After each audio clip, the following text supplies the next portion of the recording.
Welcome to white page academy. ఈరోజు super fast current అఫైర్స్లో భాగంగా ఫస్ట్ టాపిక్ ఏముందంటే ఇంటర్నేషనల్ టాపిక్.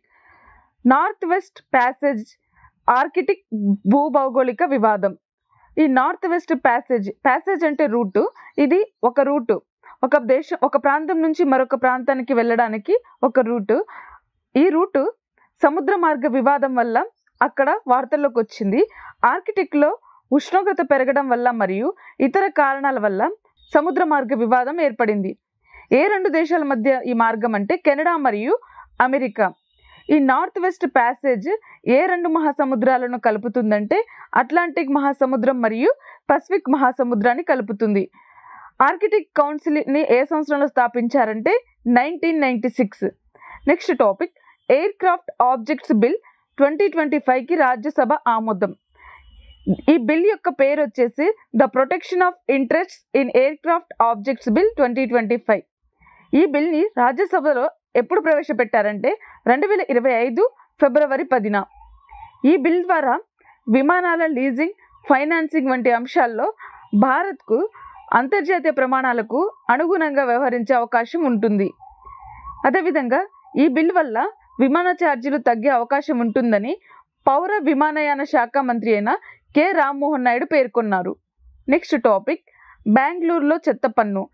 ఈ చెత్త పన్ను ఏ తేదీన అమల్లోకి వచ్చిందంటే 2025 ఏప్రిల్ 1న వేస్ట్ మేనేజ్మెంట్ ట్యాక్స్ను బెంగళూరు అమలు చేసింది.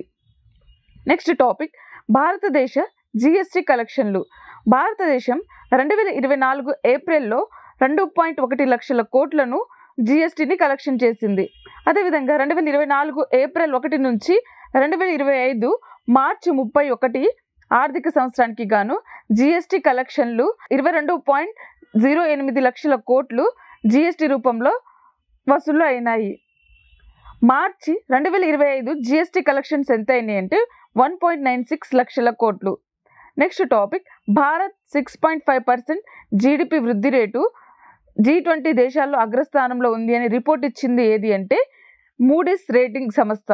2025-26 ఆర్థిక సంవత్సరంలో భారతదేశ జీడిపి 6.5% ఉంటుందని ఈ మూడీస్ రేటింగ్ సంస్థ అంచనా వేసింది.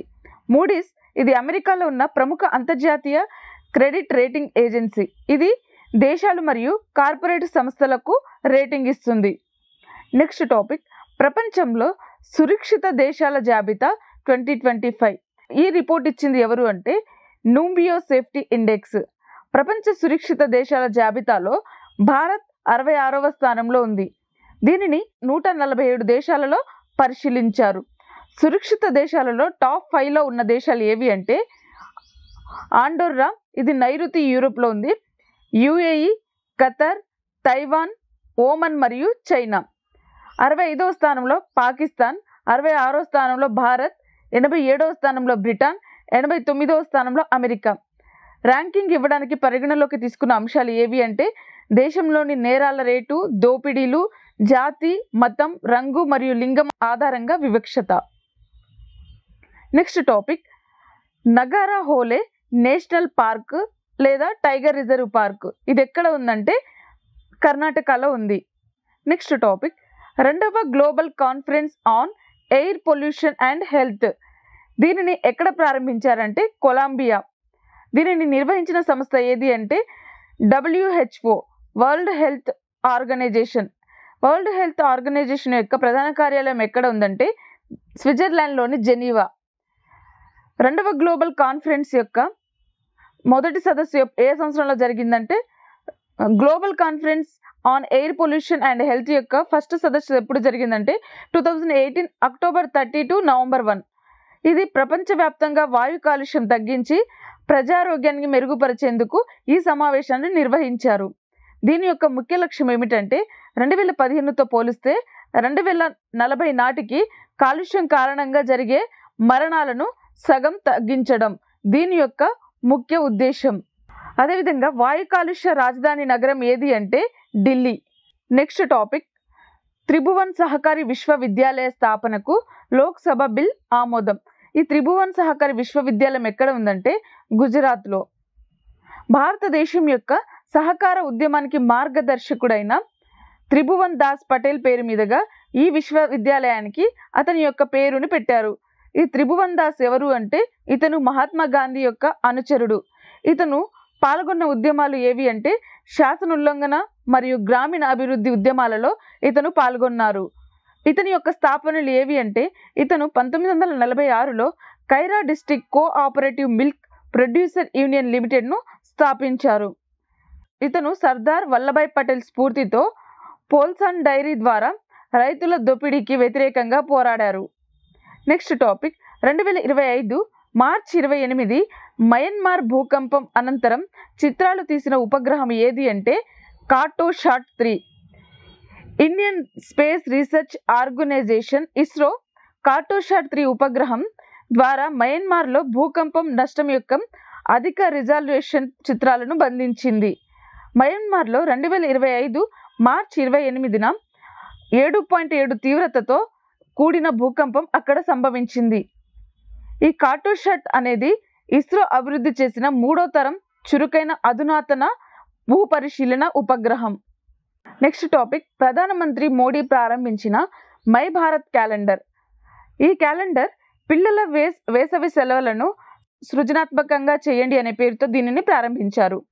ఈ క్యాలెండర్ యొక్క ముఖ్య ఎయిమ్ ఏంటంటే ఇది పర్యటనలు, గ్రామ సందర్శనలు మరియు జన ఔషధి కేంద్రాలను అన్వేషించడం, శక్తివంతమైన సరిహద్దు గ్రామాలను సందర్శించడం మరియు అంబేద్కర్ జయంతి పాదయాత్రలో చేరడం వంటి కార్యక్రమాలను ఈ క్యాలెండర్ ప్రోత్సహిస్తుంది.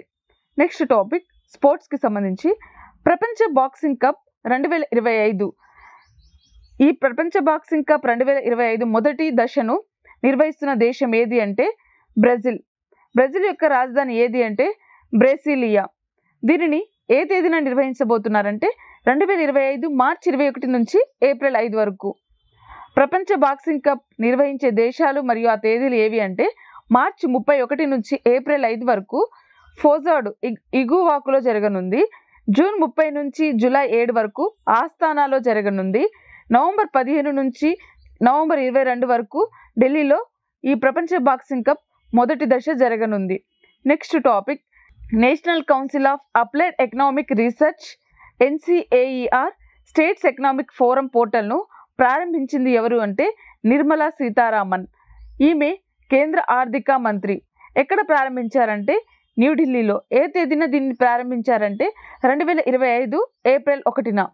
నెక్స్ట్ టాపిక్ అజెల్ హాఫ్ CSI లియల్ పోటీలు. ఈ పోటీలు ఏ తేదీన జరిగిందంటే 2025 ఏప్రిల్ 1న. ఎక్కడ ఈ పోటీలు జరిగాయి అంటే బెల్జియంలో.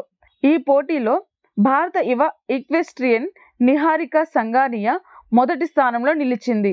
నెక్స్ట్ టాపిక్ స్కూల్ చలే హమ్ ప్రచారం 2025ను ఏ రాష్ట్రం ప్రారంభించిందంటే మధ్యప్రదేశ్లోని భూపాల్లో ప్రారంభించారు. ఇది 4 రోజుల స్కూల్ చలే హమ్ ప్రచారాన్ని ప్రారంభించింది. దీనిని ప్రారంభించింది ఎవరు అంటే మధ్యప్రదేశ్ ముఖ్యమంత్రి అయిన డాక్టర్ మోహన్ యాదవ్. ఏ తేదీన దీన్ని ప్రారంభించారంటే ఏప్రిల్ 1, 2025న ప్రారంభించారు. దీని యొక్క లక్ష్యం ఏమిటంటే విద్యార్థులకు పాఠ్యపుస్తకాలు సకాలంలో అందించడం, పంపిణీ చేయడం, పాఠశాలలో నమోదు మరియు నిలుపుదల పెంచడం మరియు ఉజ్వల భవిష్యత్తు వైపు విద్యార్థులను ప్రేరేపించడం. నెక్స్ట్ టాపిక్ భారతదేశంలో ఉచిత సన్నబియ్యం పథకం. ఈ పథకాన్ని ఏ రాష్ట్రం ప్రారంభించిందంటే తెలంగాణ రాష్ట్రం. దీనిని ప్రారంభించింది ఎవరు అంటే తెలంగాణ ముఖ్యమంత్రి అయిన రేవంత్ రెడ్డి. దీనిని మొదటగా ఎక్కడ ప్రారంభించారంటే సూర్యాపేట జిల్లాలోని హుజూర్ నగర్లో దీనిని ఉగాది సందర్భంగా ప్రారంభించారు. ఈ పథకం యొక్క లక్ష్యం ఏమిటంటే ఆహార భద్రతకు గౌరవప్రదంగా హామీని ఇవ్వడం. Next topic great conciliator a book on Lal Bahadur Shastri. ఈ పుస్తక రచయిత ఎవరు అంటే సంజీవ్ చోప్రా. ఈ పుస్తకం శాస్త్రి నాయకత్వ శైలి, పరిపాలనపరమైన మరియు దేశ నిర్మాణానికి చేసిన కృషిని హైలైట్ చేస్తుంది. లాల్ బహదూర్ శాస్త్రి ఐకానిక్ నినాదం ఏమిటంటే జై జవాన్ జై కిసాన్. నెక్స్ట్ టాపిక్ 21వ ఆసియా రెజ్లింగ్ ఛాంపియన్షిప్ 2025. దీని యొక్క ఎడిషన్ వచ్చేసి 21. దీనిని ఏ తేదీన ప్రారంభించారంటే 2025 మార్చ్ 25 నుంచి 31 వరకు. ఇది ఎక్కడ జరిగిందంటే జోర్దాన్ రాజధాని అయిన అమ్మాన్లో జరిగింది. 21వ senior Asia wrestling championship United World Wrestling ద్వారా నిర్వహించారు. అమ్మాన్ తొలిసారిగా ప్రతిష్టాత్మకమైన కాంటినెంటల్ ఈవెంట్ను నిర్వహించింది. నెక్స్ట్ టాపిక్ ఐఐఎం అహ్మదాబాద్ మొదటి అంతర్జాతీయ క్యాంపు. ఐఐఎం అంటే Indian Institute of Management Ahmedabad 60వ స్నాతకోత్సవ వేడుకను ఇన్స్టిట్యూట్లోని లూయిస్ ఖాన్ ప్లాజాలో నిర్వహించింది. మొదటి అంతర్జాతీయ క్యాంపును ఎక్కడ ఏర్పాటు చేస్తున్నారంటే దుబాయ్లో. ఐఐఎం డైరెక్టర్ మరియు ప్రొఫెసర్ ఎవరు అంటే భరత్ భాస్కర్. దుబాయ్ క్యాంపస్లో మొదటి ప్రోగ్రామ్ను ఎప్పుడు ప్రారంభించబోతున్నారంటే 2025 సెప్టెంబర్లో. నెక్స్ట్ టాపిక్ 2024-25 ఆర్థిక సంవత్సరంలో భారతదేశ పునరుత్పాదక ఇంధన సామర్థ్యం ఎంతుందంటే 25 గిగావాట్స్ సామర్థ్యం ఎప్పుడు లేని విధంగా సాధించింది. 2023-24లో 18.57 గిగావాట్ల నుండి 35% పెరుగుదలను సూచించింది. నెక్స్ట్ టాపిక్ సామాజిక సేవ కోసం ఆంధ్రప్రదేశ్ ప్రభుత్వం ప్రతిష్టాత్మకమైన ఉగాది పురస్కారం. ఈ పురస్కార గ్రహీత ఎవరు అంటే మైనాస్వామి. ఈ మైనాస్వామి ఎవరు అంటే ఇతను ప్రముఖ చరిత్రకారుడు మరియు పురావస్తు శాస్త్రవేత్త. ఈ ఉగాది పురస్కారాన్ని వివిధ రంగాలలో విశేష కృషి చేసిన వ్యక్తులకు ఆంధ్రప్రదేశ్ ప్రభుత్వం అందించే అత్యంత ప్రతిష్టాత్మకమైన గుర్తింపులలో ఈ ఉగాది పురస్కారం కూడా ఒకటి. నెక్స్ట్ టాపిక్ నోబెల్ శాంతి బహుమతికి ఇమ్రాన్ ఖాన్ ఎంపిక. అసలు ఈ ఇమ్రాన్ ఖాన్ ఎవరు అంటే ఇతను పాకిస్తాన్ మాజీ ప్రధాని. ఇతనికి ఈ అవార్డును ఎందులో వచ్చిందంటే మానవ హక్కులు మరియు ప్రజాస్వామ్యం కోసం చేసిన కృషికి ఈ అవార్డుకి ఇతను ఎంపికయ్యారు. 2019లో దక్షిణాసియాలో శాంతిని పెంపొందించడానికి ఇతను చేసిన కృషికి నోబెల్ బహుమతికి ఇతను ఎంపికయ్యారు. లాస్ట్ టాపిక్ వందనా కటారియా రిటైర్మెంట్ ప్రకటన. అసలు ఈ వందనా కటారియా ఎవరు అంటే ఈమె భారత మహిళల హాకీ లెజెండ్. అంతర్జాతీయ హాకీకి ఈమె రిటైర్మెంట్ ప్రకటించింది. ఈమె 320 అంతర్జాతీయ మ్యాచ్లు మరియు 158 గోల్స్లో భారత మహిళల హాకీ చరిత్రలో అత్యధిక క్యాపులు సాధించిన క్రీడాకారిణిగా విశేష గుర్తింపును పొందింది. సో ఇది ఈరోజు యొక్క కరెంట్ అఫైర్ క్లాస్. ఈరోజు క్లాస్కి సంబంధించిన PDF యాప్లో ఉంది, డౌన్లోడ్ చేసుకోండి. వీడియోని లైక్ చేయండి, షేర్ చేయండి. Thank you.